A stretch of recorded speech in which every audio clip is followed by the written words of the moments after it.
جناب حضرت ابراہیم خلیل علیہ السلام رب العالمین کی بارگاہ میں عرض کرنے لگے ربنا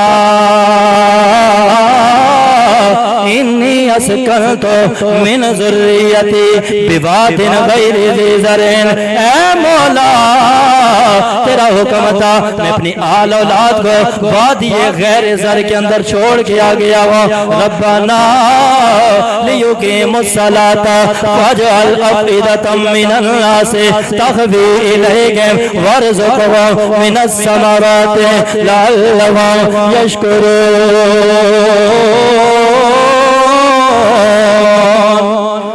اے مولا میں اپنی آل اولاد کو وادی غیر زر کے اندر چھوڑ کے آیا ہوں، یا اللہ مقصد یہ ہے تاکہ میری اولاد نمازی بن جائے، نماز کی پابند بن جائے، نماز کی پابند بن جائے۔ پھر دوسری دعا اللہ کے خلیل نے فرمائی عرض کرتے مولا تیرے جتنے بندے ہیں یا اللہ سب کے دلوں میں میری آل اولاد کی محبتیں ڈال دے۔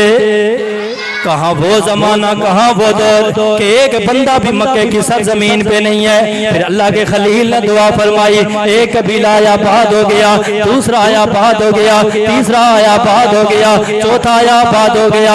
اللہ کے خلیل کی دعا اس انداز میں قبول ہوئی، آج وہیں پہ لاکھوں کروڑوں لوگ وہاں پہ قیام پذیر ہیں اور پوری دنیا سے لاکھوں کروڑوں لوگ وہاں پہ زیارت کے لیے حاضری کے لیے جاتے ہیں۔ وجہ یہ گئے کہ اللہ کے خلیل نے دعا فرمائی تھے، اللہ نے خلیل کی دعا کو قبول کرتے ہوئے اپنے ہر بندے کے دل میں جناب خلیل اللہ کی اولاد کا بھی اور بیت اللہ کی محبت کو بھی ڈال دیا ہے۔ جناب ابراہیم خلیل اللہ نے دعا فرمائی، چھوڑ کے آگے کئی سال گزر گئے، 13 سال بیت گئے، بیوی سے بھی جدا گئے، اپنے اس معصوم بچے سے بھی جدا گئے۔ 13 سال کے بعد پھر رب العالمین کے حکم کے مطابق جناب خلیل اللہ مکہ کی سرزمین پہ گئے، اپنی بیوی سے ملاقات کی، بیٹے سے ملاقات کی۔ آپ اندازہ کر سکتے ہیں ہمارا کوئی دو رشتہ دار سال 2 سال کے لیے بیرون ممالک چلا جائے، 2-4 سال کے بعد جب لوٹ کے آئے کتنی محبتیں، کتنا عشق ہوتا ہے، کتنا پیار ہوتا ہے۔ تو جہاں باپ اور بیٹا ہو، 13 سال کی جدائی ہو، 13 سال کے بعد باپ اور بیٹے کی ملاقات ہو، پھر اندازہ کر لیں کتنی محبت ہوگی، کتنا پیار ہوگا۔ جناب خلیل اللہ اپنے بیٹے سے بے پناہ پیار کرنے لگے، بے پناہ محبتیں کرنے لگے، محبت کی انتہا ہونے لگی۔ اب دوسرا امتحان آ گیا، رب العالمین کے پیارے خلیل رات کو آرام فرما گئے، حکم ملتا ہے اے ابراہیم اٹھئے اپنے رب کے نام پہ قربانی کیجئے۔ ابراہیم خلیل اللہ صبح اٹھے، سوچ بچار کے اندر ہے، کہا کہ یہ خواب ماذ خواب ہے، حکم خدا ہے۔ آپ سارا دن سوچتے رہے، پھر دوسری رات آئی، پھر آرام فرما گئے، پھر خواب ملتا ہے، تیسری رات پھر آپ آرام فرمائے، پھر خواب کے اندر حکم ملتا ہے۔ جناب ابراہیم خلیل اللہ سمجھ گئے یہ خواب ماذ خواب نہیں ہے، یہ حکم خدا بندی ہے۔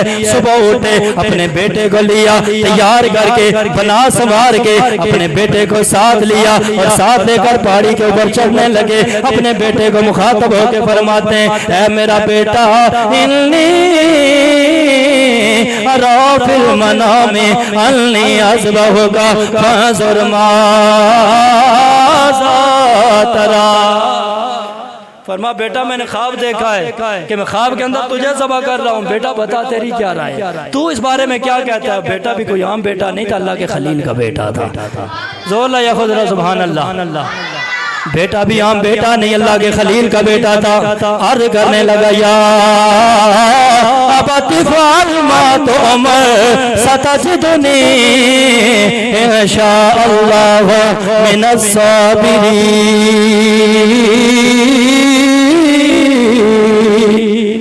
بیٹا عرض کرتا ابا جان اگر حکم خدا ہے تو میں کیسے انکار کر سکتا ہوں۔ اے ابا جان آپ رب کے حکم کی تعمیل کے لیے تیار ہو جائیے، میں حکم خدا پہ اپنی جان قربان کرنے کے لیے تیار ہو چکا ہوں۔